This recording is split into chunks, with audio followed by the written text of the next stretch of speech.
Chicago, 2011. A cop is murdered. Police and prosecutors swear they have the trigger man. He swears he didn't do it. How far will each side go to prove they're right? Like it's just one bombshell after another, where you're like, what? The story of a PlayStation, a brain-eating amoeba, and the relentless pursuit of justice. Off Duty, out now. Listen wherever you get your podcasts. Howdy, howdy, ho, and welcome to Fantasy Fan Fellas. I'm Hayden, producer of the Fantasy Fangirls podcast and your resident lover of all things Sanderson. And I'm Steven, your bookish internet goofball, but you can call me the Smash Daddy. And we are currently deep diving Brandon Sanderson's fantasy epic, Mistborn. But here's the catch. Steven here has not read Mistborn before. That's right, hey. So each week, you'll get my unfiltered, raw reactions to every single chapter. And along the way, we'll do character deep dives, magic explainers, and Steven will even try to guess what's next. Spoiler alert, he'll be wrong. Newsflash, I'm never wrong. Episodes come out every Wednesday, and you can find Fantasy Fan Fellas wherever you get your podcasts. Let's be completely honest. Are you happy with your job? The fact is, a huge number of people can't say yes to that.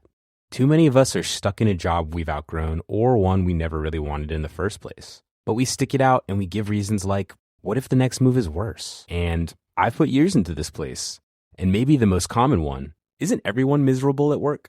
But there's a difference between reasons for staying and excuses for not leaving.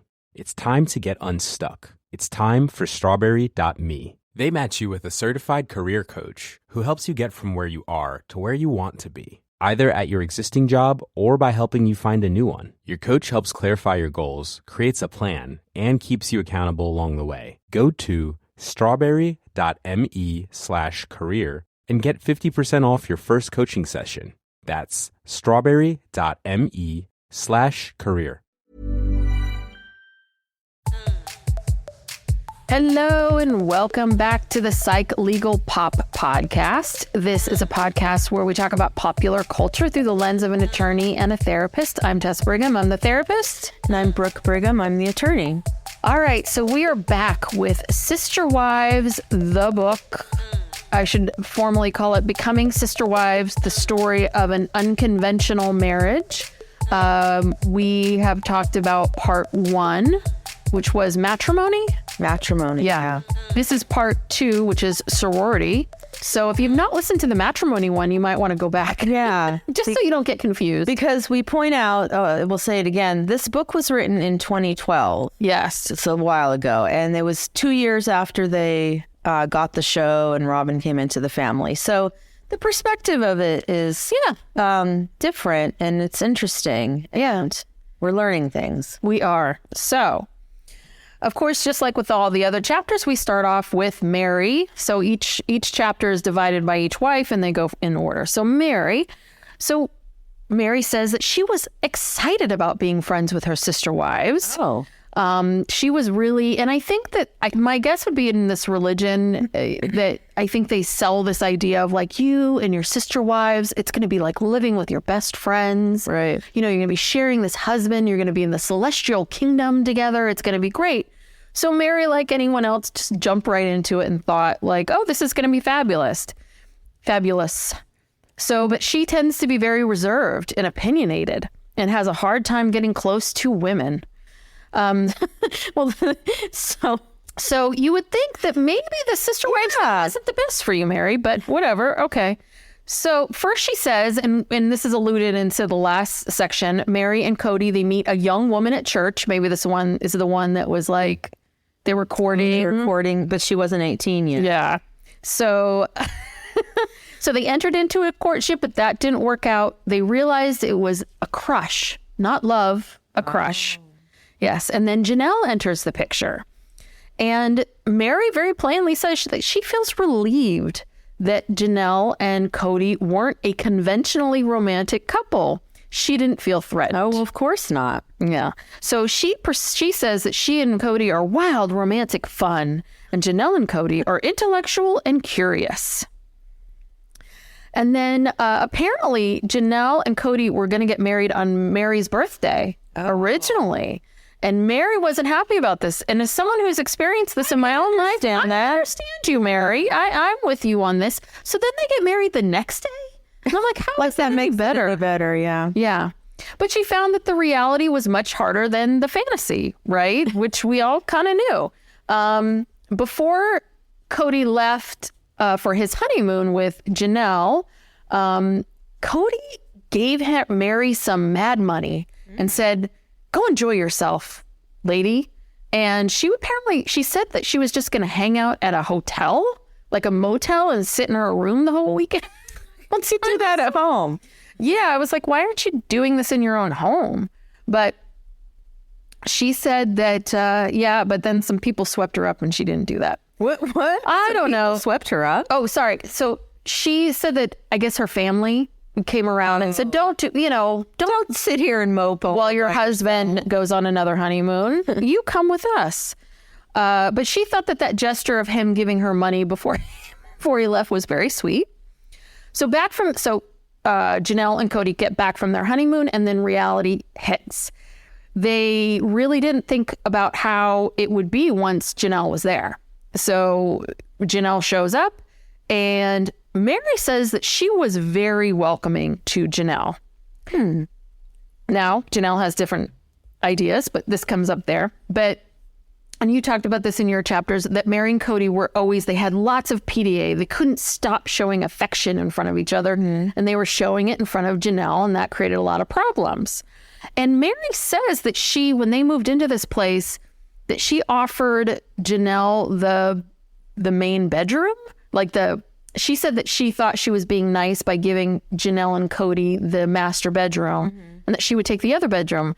But then in Janelle's side, she says that she lived and in yours too, where you were saying it sounds like Janelle was off in some corner somewhere. So it's a little strange about what was happening. But, and one of the stressors was that Kody couldn't acknowledge Janelle as his wife outside of church. So that created some problems. And Meri says she's very confrontational, and Janelle not so much. And what happened was that apparently they kept having these issues that and Janelle talks about it a bit more in her section, but that Meri was, don't fold the clothes like this and do it like this. Do your dishes this time, put the sponge here, all of this. Just controlling about the kitchen, the whole kitchen. Yeah. And basically micromanaging Janelle. And Meri said, well, I've always been this confrontational person, and I just tell people what I think. And I just assumed that Janelle would be the exact same way, and she would tell me exactly what she would think. And that's not Janelle's personality. So Janelle would retreat. And I think eventually she told Kody that she wasn't, she wasn't happy. And she told Kody about the way Meri was treating her, and Meri says she felt betrayed. And at this time, Cody's traveling a lot. I think this is that salesman job that you taught. So he was traveling a lot, and Meri and Janelle were home together, and it was, again, not easy at all. So then Janelle gets pregnant, and of course, this is really devastating for Meri, because I think had been married about 3 years by then, and she wasn't getting pregnant, kept thinking it was going to happen. And I can imagine for Janelle that it really was, for Meri, that really was hard to see. But Janelle gets pregnant, and then Kody starts his courtship with Christine. So Janelle was pregnant with Logan when he started his courtship. Yeah, because Christine said, in the last section, Kody said that when he married Christine, that's when he had this revelation of like, oh shit, Yeah, how did I get here? And he said Janelle was pregnant. So she was still pregnant when. Yeah. So a lot happened. Yeah. in that very pregnancy. Quickly. Yeah. One thing that Meri pointed out was that when Kody went off on his honeymoon with Janelle, he called every day. But when he went off on his honeymoon with Christine, she only got one call the entire time. She still remembers that? Yes. So Meri felt very threatened by Christine because Christine was cute and energetic and fun. And and Meri felt like that was her role, essentially. Like she was the fun, happening, cute first wife, right? And Janelle, she didn't feel threatened by because Janelle is much more, straightforward and intellectual, and she didn't see that romantic love. But Meri says that she saw love between Christine and Kody. And that really threatened her, that she suddenly felt less important when Kody was engaged to Christine than when he was engaged to Janelle. Interesting. So Christine then decided to live in another house. I guess it was a better situation for them. And I feel like I wrote this down somewhere. I think they were, where were they? I feel like at some point in the beginning of this, they were living in a small 3-bedroom mobile home. Well, yeah, Well, this is maybe when I get to the Christine section or Janelle's, but it seemed like they were living in a teeny tiny little place. They say that on the show. Yeah, that they at one point all 4 of them were living in a 3-bedroom trailer. So maybe that's why Christine moved out, because she probably moved in there when they first got married, but it was too small. Yeah. Well, I guess she got a cottage. I think I learned this in Christine's section where she gets this cottage. She was really happy with it. And it was, the idea of it was to allow her and Kody to get to know each other and have this honeymoon. But mind you, he just had that. He's still doing that with Janelle. Right. They're still getting to know each other. Yeah. Yeah. So then Christine gets pregnant. So now Meri is 5 years into her marriage and Christine gets pregnant, which is really devastating. But when Christine was 4 months pregnant, Meri finally gets pregnant. And this was one of the things I busted out with my highlighter for the first time since school, because I thought this was very interesting when Meri talked about this. So this is Meri. The only thing that tempered my joy a little was knowing that Christine was going to have a hard time with my pregnancy. What? Yes. So hold on. I'll go back for a second, because she finds out she's pregnant and she says, Kody and I were beside ourselves with happiness. The very thing we'd been hoping for since we got married had finally happened. We were going to have our first child. The only thing that tempered my joy a little was knowing that Christine was going to have a hard time with my pregnancy. She was new in the family and 4 months pregnant with her first child. And now here I was pregnant after a 5-year struggle. I was carrying a miracle baby. Well, why does she assume that he's going to be mad? I know. While I didn't blame her for being slightly resentful that I stole her thunder, I tried not to dwell on it. I was so excited and happy that I finally gotten what I'd always wanted. But I just thought it was interesting. So Leon's a miracle baby, mind you. That's what she's saying. Yeah. So that's how see, all babies miracles. Yes, that is true. That's what the Bible says. That's what Kourtney, if you watch the Kardashians, Kourtney Kardashian says that the Bible says that all children are blessings. And yes, all children are miracles, but I just thought it was very interesting that's how she sees her child as special. Yes, beyond everybody else's. Yeah. Right. When she's talked about this a lot. She expected to have more kids. When Leon was 12, Meri miscarried, and which was obviously very, very hard. So she then goes on to say that the root of the problems that they had in this marriage was, number 1, the living situation. Yeah. And number 2, Kody's job. He just traveled around. He just traveled a lot, and it was really, really hard on everybody. And then Janelle moves into her own home, and Janelle does get into sort of what happened in that whole situation. And I'll talk about that when I get to Janelle, but I guess she moves out for a while. And then Kody finally finds a job in Utah. And that's when they moved. So he finds a job in Utah where he doesn't have to travel as much, but I think he's still traveling. And that's that house, that polygamous house that they finally get. And Meri knew that there would be no more kids, but she was so happy to be in this family because she was able to give Leon siblings.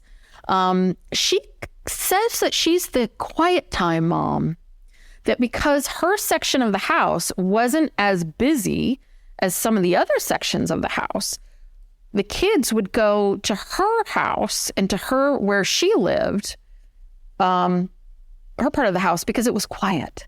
And there weren't any other people around. February 6, 2006, her younger sister Teresa dies of colon cancer, which obviously impacted her life. And because she only had one child, she felt really slighted in family decisions. She felt isolated from the family, and she really struggled with her identity and happiness. So then she had an aha moment where she decided she wanted to work with at-risk youth. Now, this is the first time I've ever heard of this. So she got this thing where she wanted to start working with at-risk youth. And then she says that now she kind of skips over and she says they're 20 years into the relationship and the marriage is just getting better and better. Things are so good. So what do you do when your marriage is really good? You get another sister wife. And she said that the marriage was going so well that when they met Reba's cousin Robyn, it was just like, well, let's bring her on in. So here, this is what she says about that. This is what Meri says about Robyn. I just felt drawn to her in a way that satisfied me. I wanted her as a friend, and I had a clear vision of her in our lives. Janelle and Christine had not yet met her, so this little relationship between Kody, Robyn, and me felt special. At first, the three of us had a wonderful friendship. But when the time came for Robyn to start exploring her relationship with Kody on a deeper and more personal level, things became difficult for me. Well, yeah, what did you think was going to happen? Yeah, Meri? that's exactly what I was thinking. I was like, so it really, and it made me kind of think, I don't want to speak out of turn here, but I don't think Meri's a very good friend. Do you know what I mean? Because I get the sense that she met Robyn and connected with Robyn and really liked her, and obviously Kody liked her. And I think that Meri really liked the idea of, Kody and I are in this together. Right. Doing their this little thing, secret. their little secret, their little project that makes her feel closer to Kody, right? That makes her feel special. And with the intention that it would be a sister wife, and they couldn't just all be friends, God forbid. And I think then she sees that the two of them are, courting, they're getting along, there's a connection there, and they're trying to develop their relationship. And it seems like she just got mad at Robyn overnight about that. And Robyn talks about this too, but she went from hot to cold. Well, and also, real quick. I would imagine from the other stuff I've read, because Christine and Janelle were always worked together, because but each had 6 kids with around the same ages. They took care of each other's kids. They shopped together. Yeah. They coordinated. They would have Christine would cook dinner for all of her kids. So they had this symbiotic kind of relationship where they worked together, and Meri probably felt left out. Yeah. And so she had to seek out a new friend / sister wife. And when I was watching the first episodes of the show, it seemed very much like that. Meri very much was like, it looked like Meri was looking for a friend. Like she needed someone in her corner, and she had that in Robyn. But when they started courting, everything fell apart for Meri. And it's a little bit of like, okay, maybe that's a you problem, Meri. So she said she went from joyful to lonely. And then it was the lowest point of her marriage. She and Kody were hanging on by a thread. This is before he even marries Robyn? Or? Yeah, that's what she says. It's so weird. It's just so weird. So then the two of them go to a couples counselor to work on their marriage, and they say it's a great experience. And that actually makes, let's see. Yes. Meeting with this marriage counselor only strengthened my commitment to getting my own license as a therapist, so that I could use my experience in a polygamous family to help other polygamists who are struggling with themselves, their spouses, or their sister wives. So apparently she wanted to be a therapist. For polygamists. But first at-risk youth, then polygamists, and then we never hear about it again. Wow. Yeah. So then Robyn joins the therapy with them to work out the relationship. It is so bizarre. So bizarre. I'm surprised with that, because on TV, on the show, they always made it seem like, before, during, after the marriage, until maybe more recently, they're just, close. I don't know. What, Meri and Robyn. Yeah. Well, that was definitely a through line in the series. Like, they definitely talk about how close Meri and Robyn are in the series, but they don't get into the fact that Meri was not happy. Jealous. So, and then she just talks a bit more about, right, like just about being in these sister wives and sort of a lot of the things that people know that, you know, you got to work on your jealousy and it takes a lot to be with a sister wife. There was no juicy gossip or anything in here that I thought was willing to, like, I wanted to write down. But, you know, this is such a beautiful principle and this is what we're engaged in.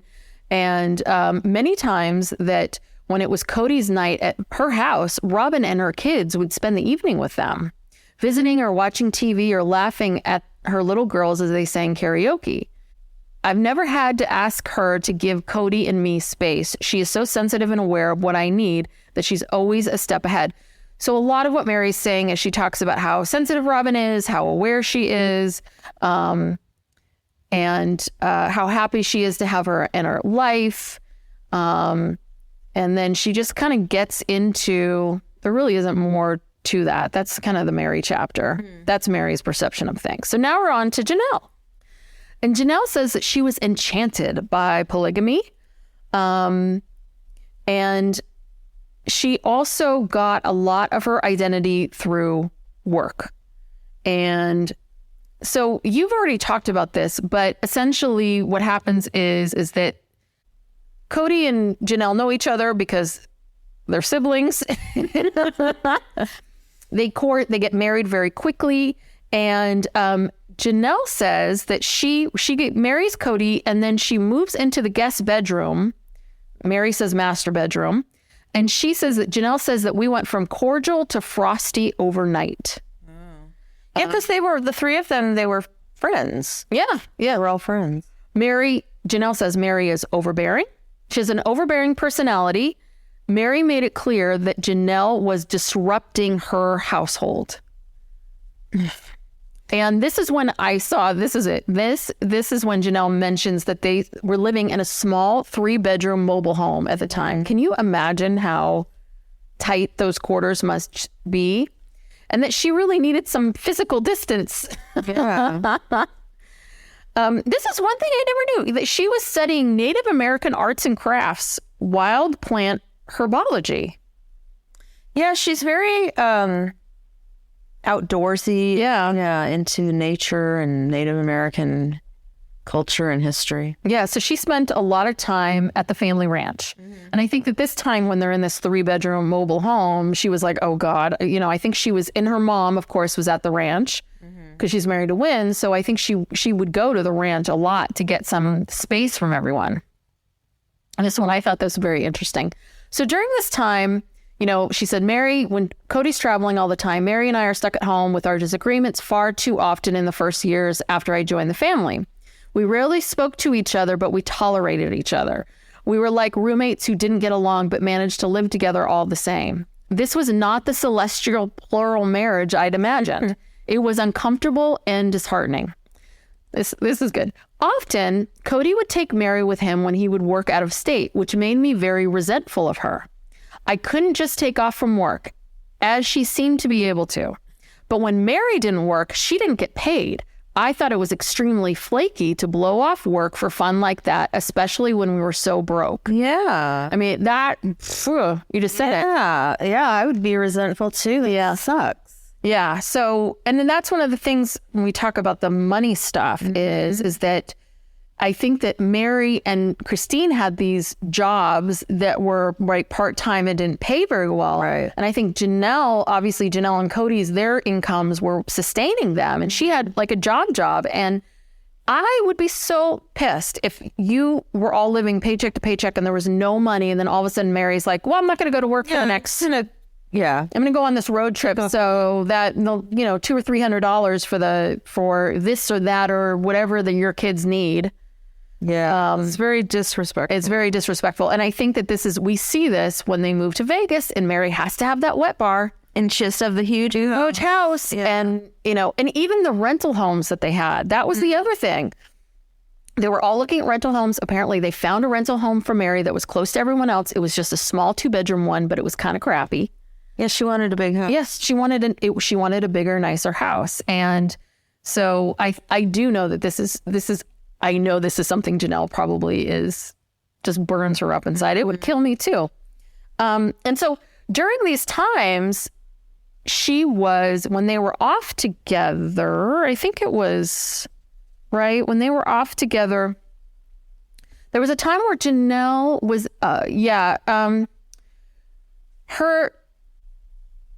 so she moved from Powell from Utah to marry Kody.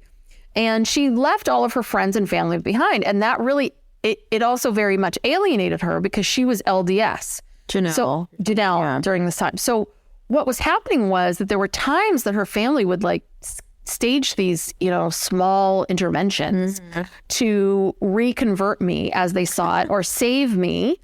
When I was 8 months pregnant with Logan, Kody, Christine, and I visited Salt Lake. I took the opportunity to see some of my relatives. Kody and Christine had dropped me off with my relative's house, so I was without a car until they returned.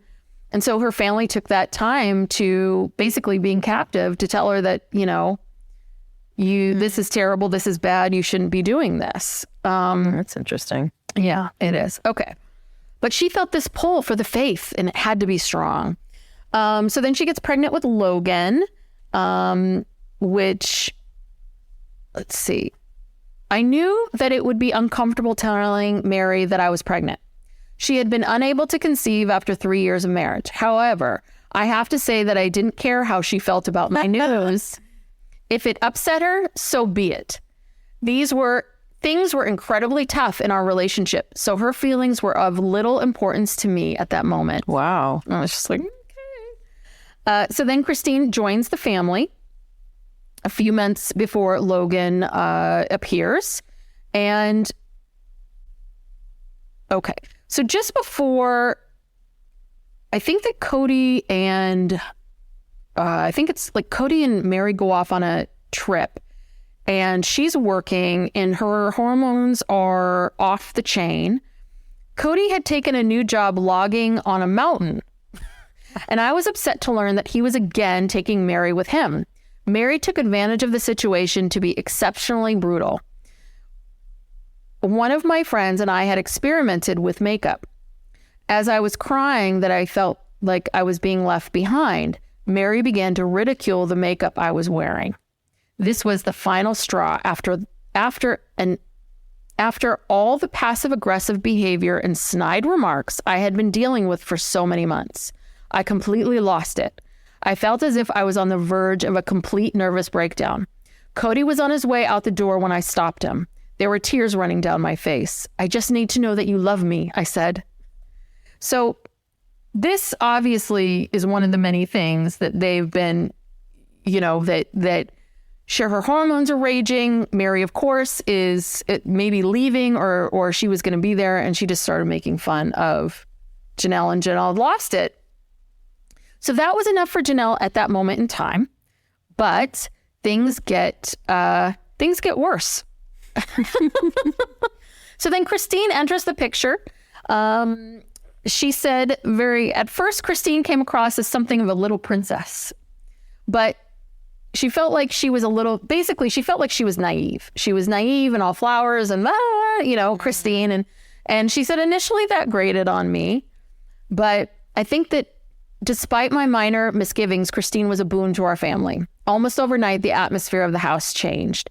And as Kody likes to say, Christine saved our bacon. So very different of all the sacrifices that you had to make, right. That you're rewriting history here, Kody. After a few months, Christine and Meri developed a camaraderie that allowed Meri to forget her grievances against me. I was able to take care of my baby and continue working while Christine got her own apartment a few months after she and Kody were married. I still lived in the house like a roommate, but a lot of Meri's energy, both negative and positive, had been diverted to Christine. Oh. Wow. Yeah, and that's when I wrote down this little note. Is Meri a good friend? Because it just seemed a little bit like you got Janelle, you two don't get along, you're not treating her very well, and then a new wife comes in and you are like, okay, bye, Janelle, I'm not going to care about you much anymore. Now I'm moving on to Christine. Terrible friend. Yeah, she's a good friend. So at this point, all three wives have one child and things are getting better. And then Janelle gets into the benefits of plural marriage and how wonderful it is. So life gets to be a little bit better, essentially, because they are all raising their children together, and a greater sense of camaraderie sprung out of our raising our children together. Becoming parents as one family became the most essential part of our lives and the most defining traits of our family life. And she says that when Christine and Meri first had their children, that they understood Janelle a little bit more, because Janelle was the first wife to get pregnant. That, Janelle said she was tired a lot, and Meri and Christine didn't quite understand why. and complaining about, trivial things, or complaining about not having time to shower. I think they finally got it. They got that that's what it means to be a parent. And she just said it was a good time, that she loved co-parenting the kids. She was able to work while Meri and Christine homeschooled the children when they weren't sent to the church school. And she just felt safe and secure knowing that her kids were being raised and being cared for. And one of the things that she said, that her coworkers really didn't even know what she did for a living. Or sorry, they didn't know. They obviously know what she did for a living, but they didn't know about her home life. They knew she was married with children, but anytime she had to work late, or she had to, big projects coming due, most everybody else who had a family was like, oh God, let me get a babysitter, let me do this, let me do that. And she was always like, oh, I can handle it, no problem. But she couldn't tell them why. But she was very, very grateful. She was very grateful that she was able to work, and that's what she really enjoys doing. So her being able to work and still have a family made her feel, and that's rare for a woman, right? To have that. Yeah, that built-in childcare. Yeah. My God, that's huge. And yeah, that's always like the hardest thing for a working parent, is the whole childcare situation. Yeah. So yeah, you could go a lot farther in your career if you don't have to worry about that. So things are good for a while, but and she said that about 5 years into the marriage, after Christine had joined the family, things had settled down. Kody began to mature emotionally. How many years later? She says this change had a lot to do with the fact that Kody started taking charge of his own decisions. When Kody was new to polygamy, he often sought the counsel of elders who had grown up in the faith and now had plural families of their own. Among those he turned to for guidance were the members of Meri's family. Obviously, learning from those familiar with the faith and principle was crucial to Kody's development. However, no two families or situations are alike. And this is what I wondered about this, and I could be wrong. But if Kody in those early years is going to Meri's family for advice, I wonder if Janelle felt like they were siding with Meri in those early years. It seemed a little bit like, well, that doesn't seem particularly fair. If you're taking all of your cues from Meri's family. Yeah, versus Janelle's family. And maybe when he went to Wyoming at the ranch, Janelle's mother was giving her advice, but it just seemed, I don't know, that just stuck out in my mind. I was like, I wonder what was going on there. But then she said, money was tight. After Gabe was born, she got into a really bad postpartum depression. And she had a lot of children all at once, So during the 8th year of our marriage, I gave birth to my 5th child, Gabriel. Afterwards, I sank into a horrible postpartum depression. I felt overwhelmed by having so many children in quick succession and felt seriously depressed at our lack of financial means. I knew I was miserable, but had no idea how to fix the situation. I also had a particularly nasty fight with Meri, of course, one of the worst we'd ever have. I was at my breaking point. I couldn't see my way out of my depression. I told Kody I was leaving. That night, I got in the car and drove to my mother's house. The next morning, Kody picked me up to run errands with him.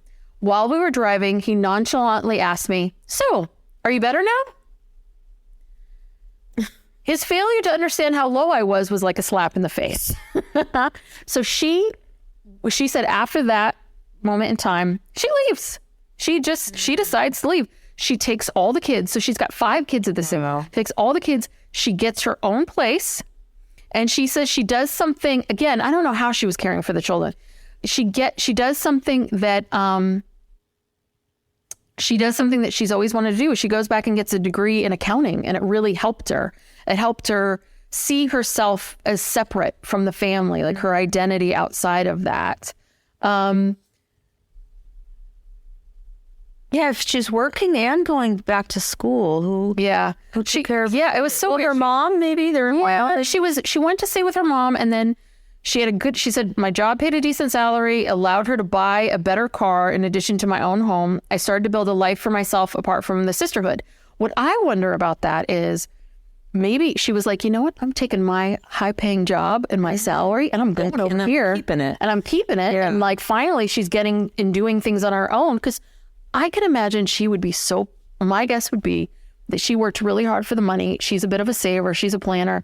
I bet you anything Meri would go in there and just spend a bunch of money. Oh, yeah. Ridiculously. Or Christine would, and it would just drive her nuts. Or Kody. Kody's also. Right. Well, and they must have been in a pickle. Like, if Janelle left and she took her income with her. Yeah. How were they surviving? So she doesn't really get into that, but she did say she saw the family a lot. She did see them, but she said the separation was good. And she was away for 2 years.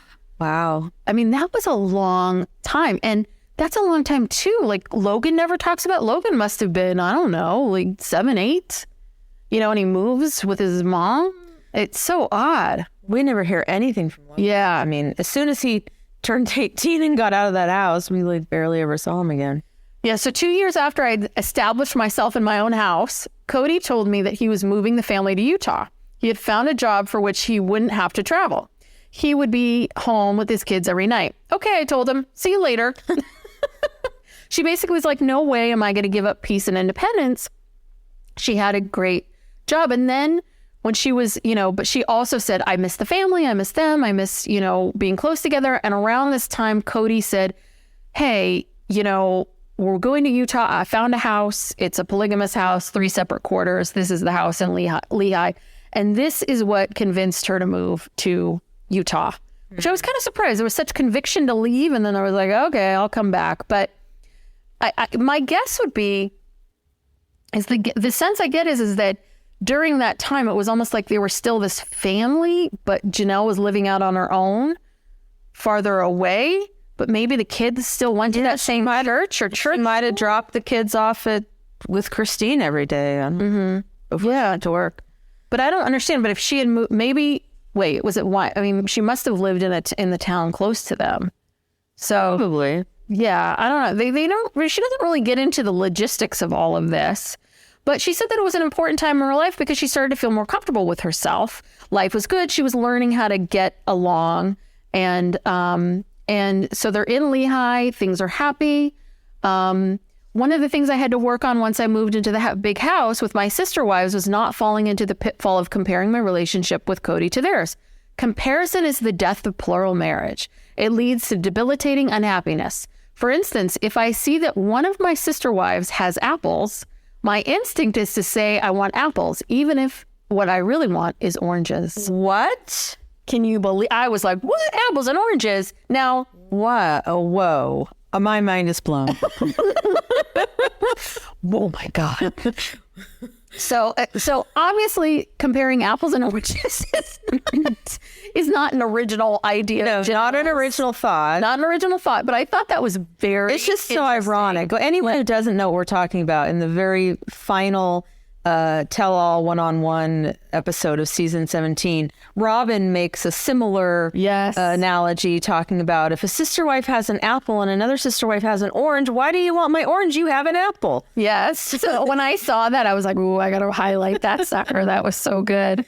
Wow. So she's 16 years into the marriage. Life is good. Again, life is good with Meri. Life is good with Janelle. Now, is she back in Utah now? Yes. Okay. She is in Utah.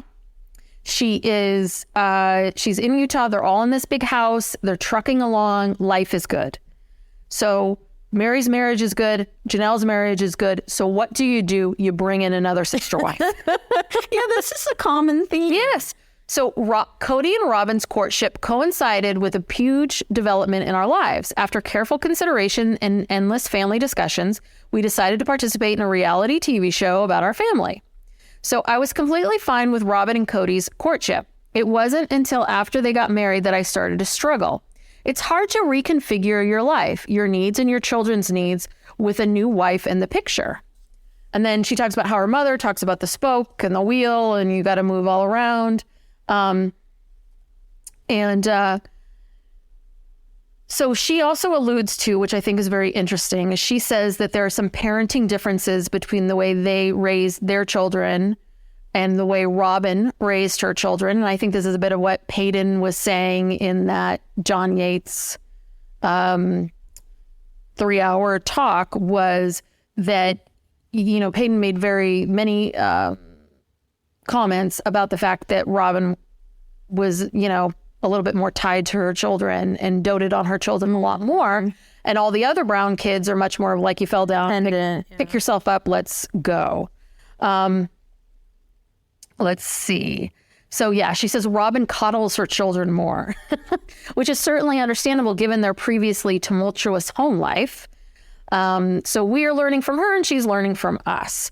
But one thing that Janelle does say is that these days it is often Robyn who takes the lead in our family discussions, which is very different than the last tell-all where Janelle said, ugh, I hate Counselor Robyn, you know? So I think in the beginning of the family, she really enjoyed maybe Counselor Robyn. And now it wore her thin. Yeah, even though Robyn brought so much to our family during the first few months after she married Kody, I felt as if I was wearing shoes on the wrong feet. Our rhythm was disrupted, and I'm afraid we all were a little brutal on her.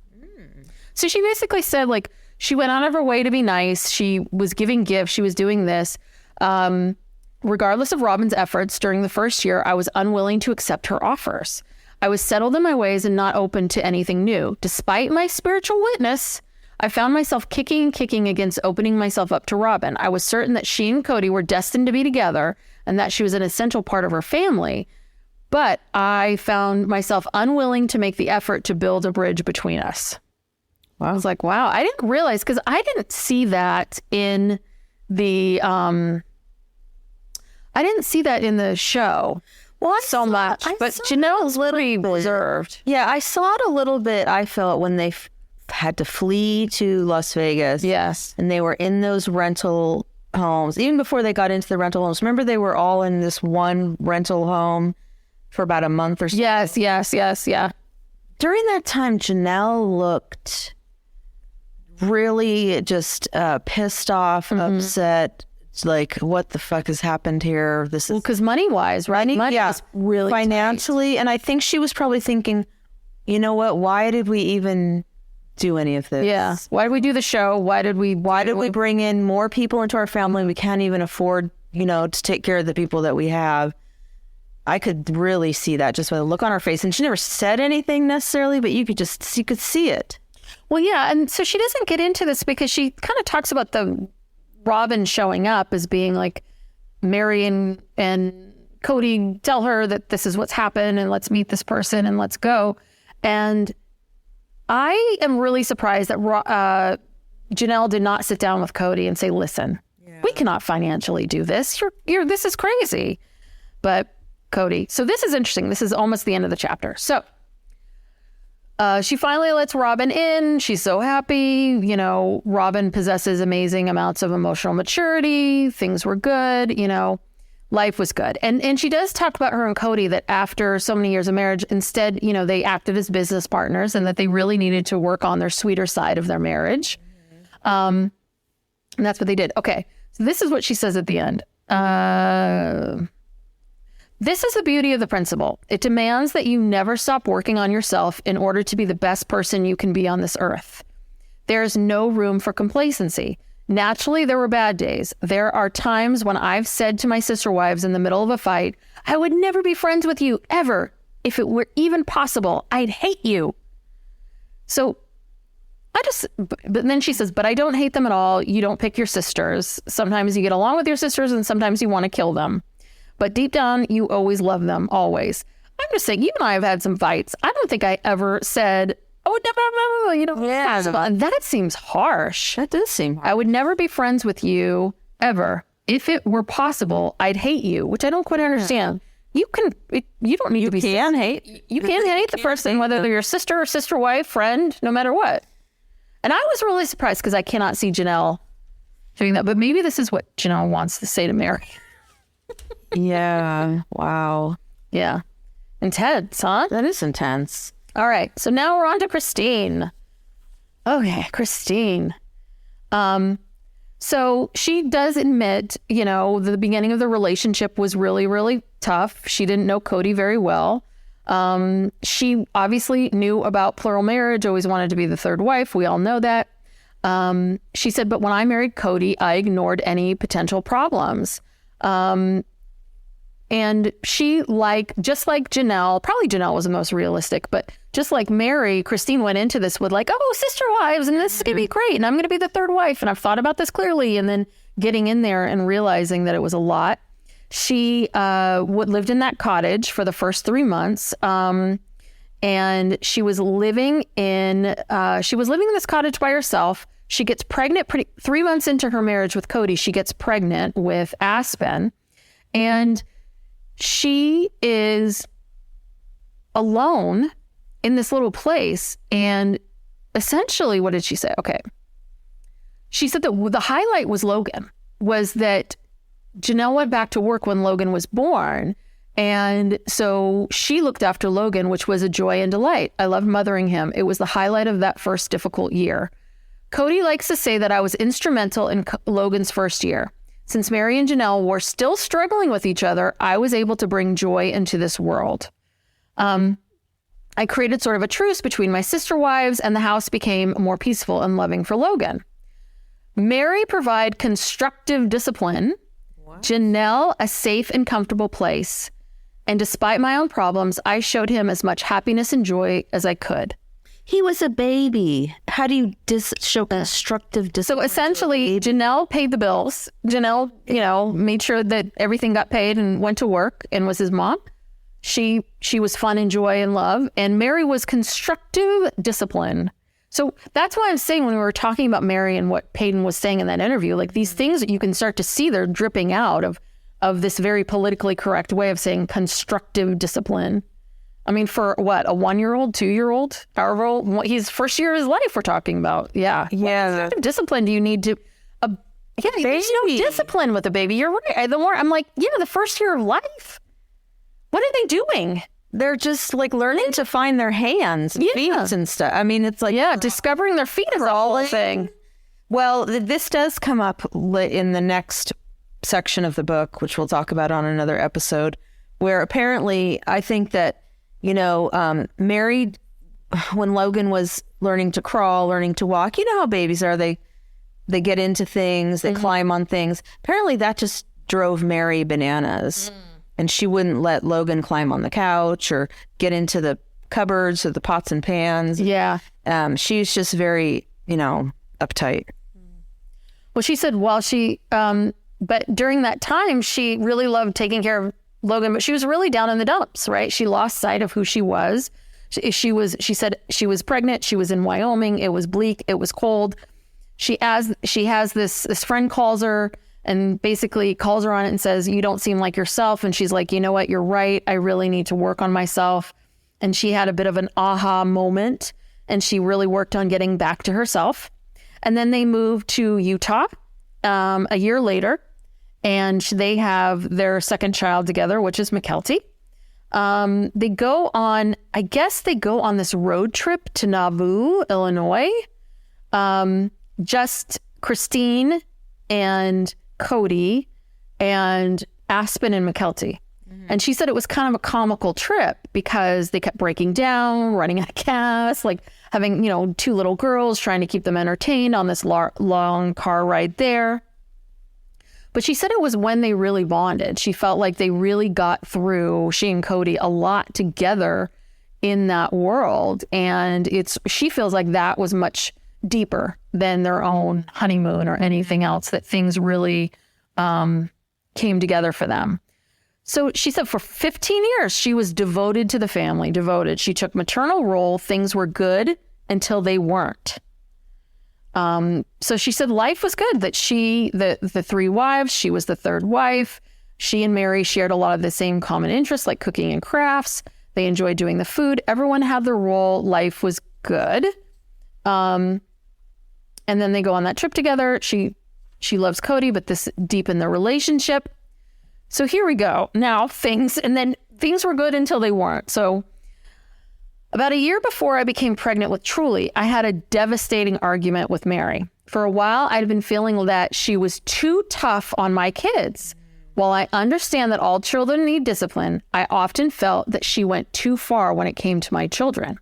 It seemed to me that she was taking her frustration out on my kids in particular. As a result of this, many of them were wary of her and were afraid to cross her accidentally. Dun, dun, dun. So she says that I let the situation go on too long and I let my emotions well up. Instead of talking to Meri calmly and explaining what I'd observed her doing and how she might fix her behavior, I exploded.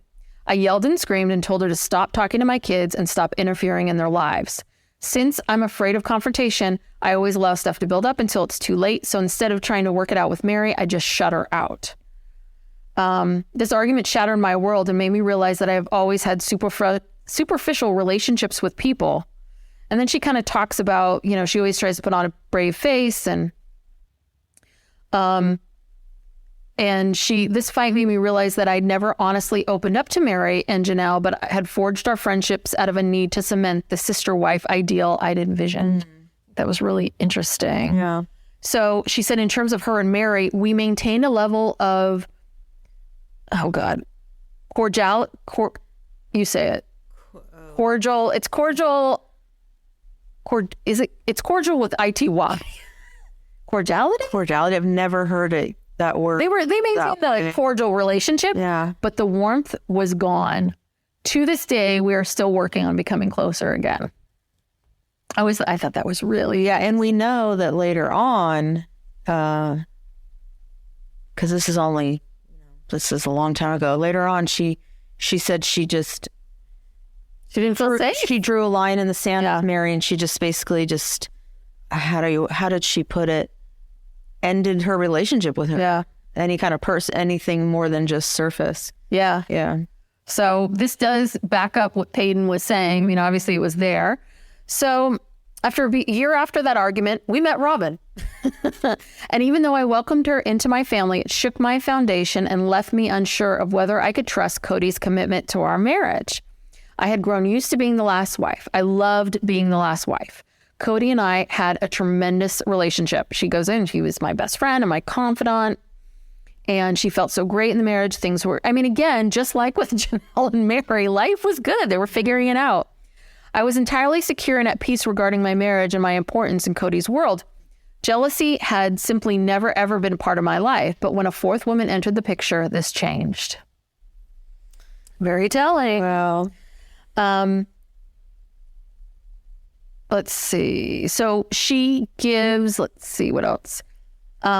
She does say that she feels like she owes Robyn an apology. In many ways, I betrayed her. Before she and Kody were courting, I was really enthusiastic about her and wanted her to love our family and to love me. And again, I think she saw the two of them together and it just, she became jealous, which is very normal human emotion. That's the one thing about this religion is it's sort of like, again, it's, don't have feelings. Like you have this strong feeling, this jealousy, this whatever it is. And it's just immediately, don't have that feeling. Stop it. As if it's wrong to have these things going on. All right. However, okay. However, when she and Kody courted and married, so this is Robyn. This is Christine's section. But she says, however, when she and Kody courted and married, I was no longer the sweet person Robyn first met. The loving sister wife I'd initially promised her disappeared. I felt guilty for offering something to Robyn I couldn't provide. I felt as if I lied to her. If I did, it was through no fault of Robyn's, but entirely due to my own problems. So again, she's owning her crapola here, right? Very, 10 years ago before Kody started yelling and screaming. So she talks about Robyn comes in, TLC. She's pregnant with Truly, sorry. She's pregnant with Truly. During Robyn and Kody's courtship, it was evident to me how wonderful she and Kody were together and how much in love they were. I felt abandoned by my best friend and as if once more I'd lost my identity. I couldn't see myself as Kody's wife. Instead, I felt inconsequential. as if I had been pushed to the side. It's a horrible feeling when you let someone in, allow him to become the most important person in your world, and then he replaces you. When this happened, I began to demand more of Kody, which was hard for him. So during that period, I was taking out all of my unhappiness and insecurity out on Kody during this time. She did have, when she had Truly, she did have postpartum depression after that, and she talks about that. But she just felt like she wasn't getting enough from Kody. And I think this is maybe where, when Robyn entered the picture, Christine saw how much they loved each other. That made her feel insecure. So the more that happened, the more she was reaching for Kody and wanting to have more of a relationship with him. And I think that's when Kody maybe started to feel like, you're demanding too much of me. Right. Like, too much of me. Like, up until this point, we were okay with whatever we had, and now you're demanding more. Yeah, exactly.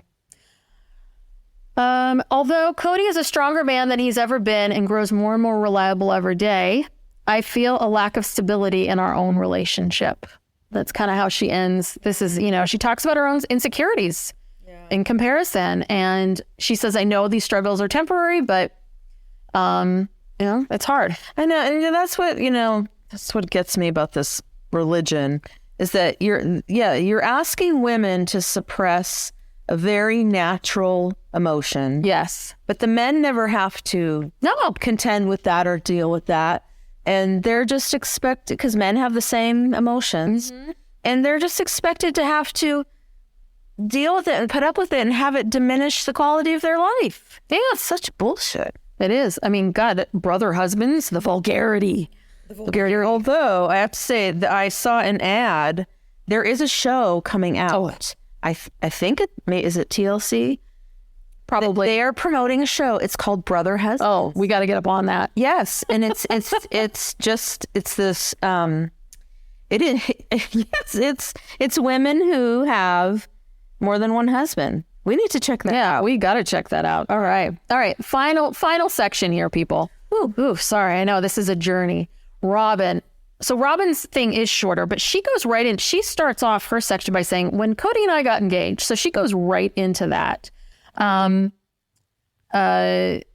She says that when they first got engaged, Kody wanted to have a real big wedding because polygamists tend to marry often because they marry so much, they make their weddings really, small. But Kody swore that when he and I married, it was going to be a big deal. So then she gets right into the production team. The show's producer, Tim Gibbons, sold a pilot to TLC. TLC was going to help us pay for our wedding. Of course. I knew that having a big ceremony meant the world to Kody, so I consented. So she just goes in and describes a bit about what was happening. She's in St. George. She's courting with Kody. They want to have a big wedding. I don't remember when the two of them first met, but she wanted to have a wedding in December. But they couldn't get married in December, partially because it's the kids and the holidays. But, and she didn't want the event to eclipse the children's Christmases. But getting married in January was also out of the question, as it was Meri's birthday, Janelle's anniversary, and my son Dayton's birthday. February 2 posed similar problems. And so then they get this deal with TLC. TLC's willing to do that. And suddenly, she said that they wanted to open the show with the wedding. They wanted the wedding to be the opener of the show. Made any sense? Yeah, and what Robyn says, she was worried about that this would be, all the focus would be on her, that the show and the family would be centered around. Since the goal of the show was to exhibit the wonderful and wild Brown family, beginning with my story just didn't make sense. It would have been too hurtful to those who built this family from the ground up. So they give some credit to Robyn for having some awareness. But what that meant was that they would have to, if they weren't going to open the show, the TLC show with the wedding, that they were going to have to, live their lives. And so that meant that once again, they had to push back the wedding. So now my courtship would be extremely drawn out. Mind you, it would be like 9 months versus 2 weeks. Which is the normal courtship. Yeah. When I was beginning to plan the wedding, Okay, so when I was beginning to plan the wedding, Kody made a large commission on a sign he'd been trying to sell for ages. I've been hearing about this. Is that the Taco Cantina? Fiesta Cantina. Yes, the Cantina sign.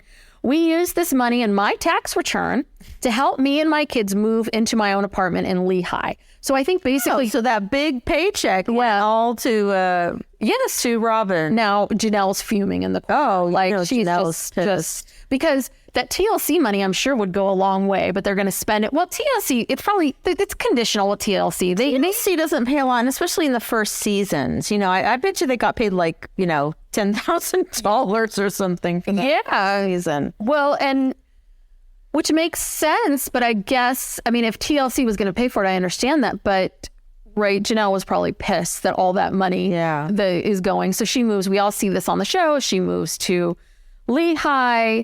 And then, so she gets into, she also talks about this too, because the house in Lehigh was only designed for 3 families. She moved into her own apartment. She says, I know a lot of people probably misinterpreted the fact that I was given my own house as me getting preferential treatment. No, but that was not the case at all. This was the decision. And then she gets into the wedding dress. Remember the wedding dress controversy? She says, my sister wives and I even went wedding dress shopping. The experience was really fun. It bonded us. I loved having their advice. Later, I was looking by myself and having trouble finding what would be appropriate. I had never been a plural wife before, so I was a little nervous about what to wear. Kody called right then and offered to help me, and I said yes. So, and then she reveals later on the show, Kody tells everybody that he picked out the dress. She didn't mean any harm at all. She was mad at Kody for blurting it out. Yeah. On the show. And that really, and the person that was most upset was Christine, really. Very hurt. She was very, very hurt by that. So now we get to the honeymoon.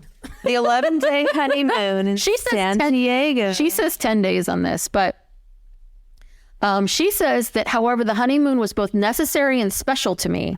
I never asked Kody for a 10-day trip, but he must have had a sixth sense that it was something important to us.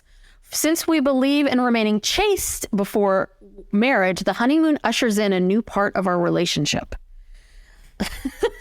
So we had to wait 9 months to bone. Yes. So, God damn it, we are going to go bone for 10 days. Yeah. She writes, I understand now that my long honeymoon was somewhat hurtful to my sister wives, who didn't have comparable experiences. The other thing is, I bet you anything TLC was paying for the honeymoon. Yeah, of course. I made sure Kody... They're still broke. Yes. Okay, let's not forget. Just because they're on this show and TLC is paying for stuff, they're still broke. I made sure Kody called all of them several times during our 10 days away, but not all of my sister wives took his calls. Oh. I found out later that when we returned home how upset some of my sister wives were that Kody took a longer honeymoon with me than with them. I remember Christine talking to me and saying, if you needed that long, just tell me. I need to know you needed it. I told her I needed it, but I didn't know how much until I was on the honeymoon with Kody. She said, when you have been married and divorced, you can have the past come back to haunt you in the worst times. I didn't understand that. So anyway, when she got back from, everyone was a little icy. Mm-hmm. And the other thing is, she alludes to this, and I didn't mention it, was that things with Meri were getting icy too, again, because of the courtship, though, because Meri felt jealous of Kody and Robyn's courtship. But they were real buddy-buddy at the wedding. So I didn't quite understand. I think they were being filmed. They were conscious of that. They were trying to put on a show. Oh, here we go. This is it. She talks about Meri. Meri and I had started out with a really great relationship. She wasn't looking for a sister wife. She was looking for a best friend. I was overjoyed. As the courtship progressed, Meri's and my relationship struggled. But I thought that once Kody and I were married, that it would get better again. I knew Christine and Janelle were struggling too, but again, I thought it would all be better once I was part of the family. But apparently not, because you went on a 10-day honeymoon and then they stopped talking to you. And then Robyn says this, after all, if they truly hadn't wanted Kody to marry again, it would have been simple for them to forbid it. And here's my question. Could they object? Yeah. I mean, I never once saw that, because I get the sense that Christine was saying, no, I don't want this. I don't want this. I don't want this. Right? I think so. I mean, was that before or after the wedding? This is after. She's talking about... Because I can remember like seeing Christine in these confessionals on the show talking about how, she felt like he was abandoning the family and all of that kind of stuff. Mm-hmm. Yeah. Yeah. But that's why she sort of throws it back in saying, well, why? I mean, I think essentially the interpretation is, I don't understand why these women are upset if they didn't want me. Yeah. Why didn't they forbid it? I don't think Kody asked. Yeah, I don't think Kody asked them. No. I think he and Meri told them. I think that he told them, and he claims that, they were so overjoyed by it. Yeah. So Robyn was very upset because her sister wives were cold and standoffish. She expected openness and acceptance, and she found walls. And then this is interesting with her and Meri. So Meri, whom she once had a wonderful friendship with, she felt that anything bad going on between Kody and her was somehow my fault. Meaning, if Meri and Kody were having problems, it was Robyn's fault. And she's blaming Robyn for it. And that's what started to happen. Let's see. And she just talks about integrating herself into the family, that it's hard, that she's the new kid on the block all the time. She's coming in, that while they might be jealous of my relationship with Kody, I don't think they realize how often I'm confronted with the fact that they all share a history that I will never be a part of. They have a culture within their family that was long established before I came in. They have stories, jokes, struggles, and triumphs that are simply off limits to me. Sometimes it can be hurtful to know that although I'm married to Kody just as they are, I will never be as deeply entrenched in the family's history.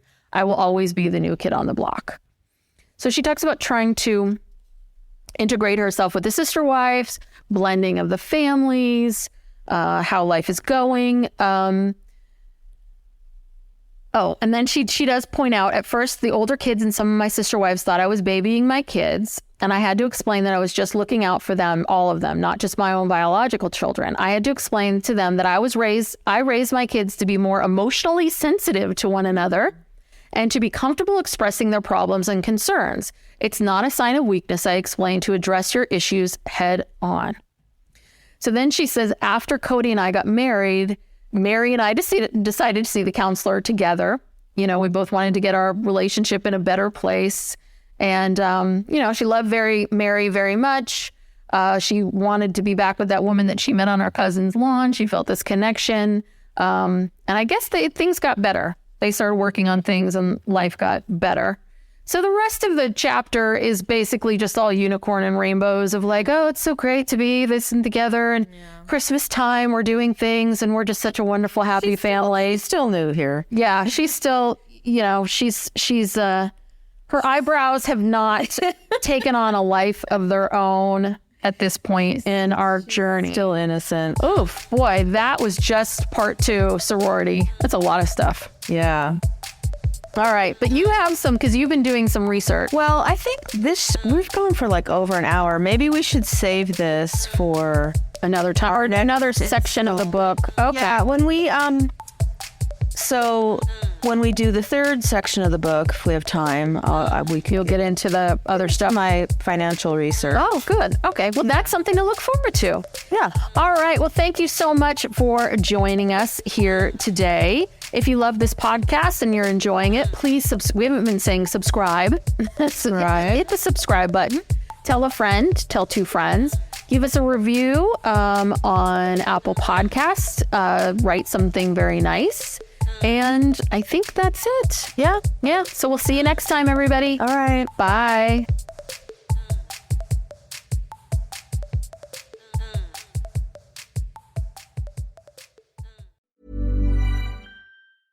Howdy, howdy, ho, and welcome to Fantasy Fan Fellas. I'm Hayden, producer of the Fantasy Fangirls podcast and your resident lover of all things Sanderson. And I'm Steven, your bookish internet goofball, but you can call me the Smash Daddy. And we are currently deep diving Brandon Sanderson's fantasy epic, Mistborn. But here's the catch.